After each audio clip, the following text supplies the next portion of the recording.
घारो में inter club league championship 2025 जो शानदार इख्तिताम।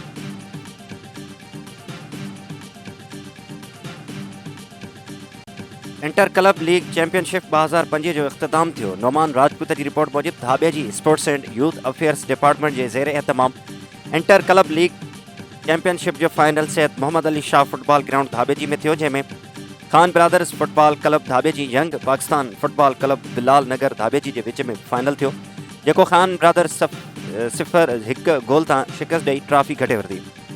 एवट में 8 टीमन हिस्सो वरितो। 21 फरवरी का 27 फरवरी ताईं टूर्नामेंट जारी रहो।